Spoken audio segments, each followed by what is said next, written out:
I know Melo.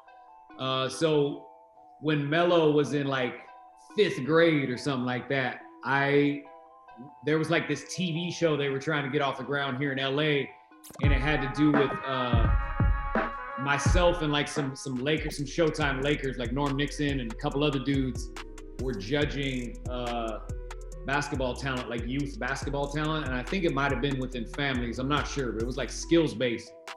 And I remember seeing those kids at a young age, and I was like, man, these kids got some talent. So I seen Melo play since he was young, and I feel like he's got a lot of flair. He's a beast too. He wouldn't know that tracked back to AND1 because that's too far before his time, unless he's done his research or whatever. But I would imagine the interesting thing about Streetball was that, and AND1 was that basically it was just highlight driven basketball. We push highlights to the forefront, like that's that on steroids. And I feel like as long as basketball's popular, the highlights of the game will be popular. So it kind of just goes hand in hand. So I'd imagine a lot of these young cats are in that same lane, Right. Wait, so you saw LaMelo, you said when he was super young, because we obviously I'm wearing a LaMelo jersey right now. When he was in Lithuania. Don't say we, Tom. Don't say we. You love LaMelo. You have he's going to be the number 1 pick and probably a top 10 player in this upcoming year, but still. You saw him when he was in 5th grade. You saw all the brothers? Was Lonzo and Gelo there too? Was it a whole family thing, or was it just Melo? No, LaVar was there. Look, LaVar was there like, running these dudes through the skills workout. So all 3 brothers were there. And it was funny because I remember LaVar was pretty like boisterous as a leader, but I didn't foresee like what that would become later. And I remember though, I asked Norm Nixon, I'm like, this is a family right here? They're all related? I was like, dang, this is a beast right here. Cause I think Lonzo, the oldest, was only 15, 16 years old at this time. But I noticed they had talent. I remember a couple years later, I went up to Orange County and I watched him play in an AAU tournament. Or I went to an AAU tournament to watch somebody else, but I saw like one of the far courts. There was like 300 people around this court. I'm like, what's going on over here? Sure enough, I come and I remember, I was like, oh, these three boys that were killing it a couple years ago. I was like, that makes sense. Like, these dudes were beasts. Did when you watched LaVar take Gelo, Lonzo, and Melo through these workouts, or kind of bringing them through when they were younger, was your first instinct like, yeah, this guy knows basketball, or like, oh no, here's another crazy dad who's like just off the wall? Like, what was he having them do? Was it legit or eh? No, it was legit. I would say at that time we all were like, oh, cool dude. Like, this dude loves his kid. You know what I mean? He was really positive. He was really about it. But I would say also, he may be like a little bit delusional in some of his viewpoints, but I think a lot of it's exaggerated. A lot of it's for entertainment. I would say, like, as a trainer, I'm not gonna say he's like an elite trainer by NBA standards, but I would say like pretty good skills trainer. You know what I mean? Like, I would say he knows the game. I really like this philosophy of how, when he coached those boys, he just had it up and down. He was like, we're going to win with athleticism and skill and really capitalize on that. That just made sense. If you got a team that's out of this world athletic for the AAU circuit, pushing fast break basketball to the forefront, run and gun, let's get it out and go and shoot more shots than they do and run more. That just makes sense. So I like that philosophy. I thought that was actually like a good basketball play on his part. I would say, like, if he was a trainer, he's probably a good one. I think that anytime somebody gets put on mass media and then you're talking about kids where like you don't take a lot of pride in your own kids, you're always gonna think your kids are probably better than they are. Yeah. Or you're gonna see them at their utmost potential before other people do. So it's always gonna come off a little bit weird. So I'm not saying all the moves he made were great, and I didn't agree with a lot of stuff he said, but at that time I was like, nah, like, Pops is cool. Like, he knows that he got these kids right. That's for sure. He gets a bad rep because I've had the same experience with him and with all the kids. Like, what's he supposed to say? Like, yeah, LaMelo is not the best player in the country. Oh, you know what? Those other 3 kids are like better than him. Like, that's never gonna happen.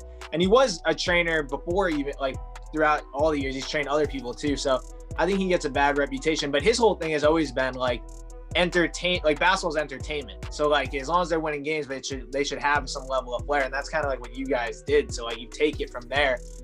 We see it now with like LaMelo when he was in high school. like he could walk into a gym and be like more popular or like get more fanfare than like a lower level NBA guy. And I feel like that was you guys too. At any point with Streetball, did you guys be like, hey, we're just as big as some of these NBA players? So like we walk into a court, like we're the biggest thing out here.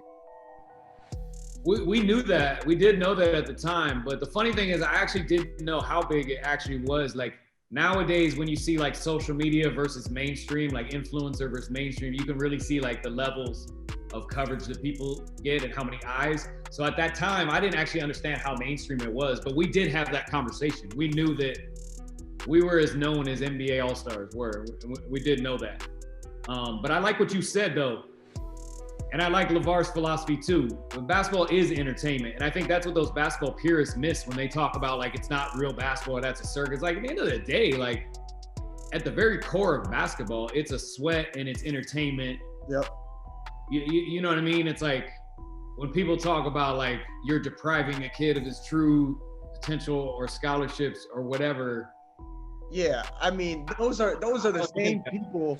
Those are the same people that at the end of the day are gonna tell little Timmy when he's, you know, in third grade YMCA ball, oh, you know, don't do it between the legs, don't do that spin move. Oh, you turned it over on it behind the back, don't ever do that again.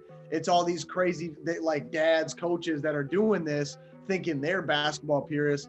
But then, you know, it's a cultural thing for sure too. Because I grew up playing in police athletic leagues, so PAL leagues. I don't know if you played in those, but when I walked in the gym, I was one of maybe one or two white kids, maybe, playing on the court.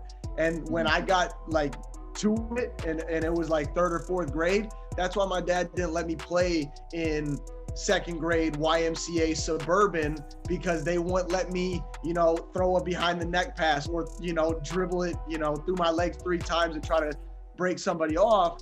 Even if I did that, I could do a spin move at PAL League and lose some defender.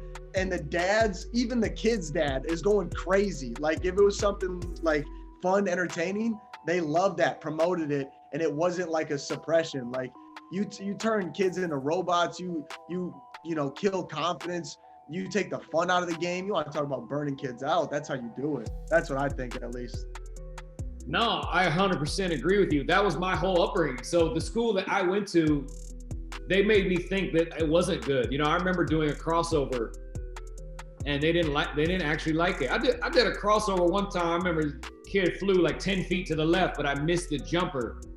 And then the coach made me feel like the whole effort was bad because you were doing it the wrong way. And then they literally made me think that like even NBA, this sounds weird, but they would make me think that even NBA basketball was too loose and even that wasn't real basketball. Like that's how Hoosiers, that's how Princeton offense, my super white version of basketball was in Oregon that I grew up playing. And I remember I got up into even in college, and I think I had gotten like a rebound, and I did like that behind the back where you put the ball behind this way and then you end up throwing it that way. But it was perfect. Went to a dude for a dunk. Yeah. Coach stopped practice. Like, what's this AAU bullshit? Boom, boom, boom, boom, boom, going at me. Flashy mother. Oh yeah, heard it. They made me think that was bad because they made me think that the fact that somewhere in my mind, making the crowd entertained was away from the goal of winning. So therefore, it wasn't good. So it wasn't until, because like when I was known as like a great basketball player away from my high school circuit, away from my college circuit. But then when I got seasoned in my mind in real basketball, that didn't belong. So then when I got on AND1 and I'm playing with my teammates, all I played D1 and high level college, and they're like, "Oh, you're a beast." And I'm like, "Oh, really?" Like. OT is everywhere, fam. I'm talking worldwide. So rep your city with the OT City Tees. You see I'm holding down New York? Yeah, you know that's right.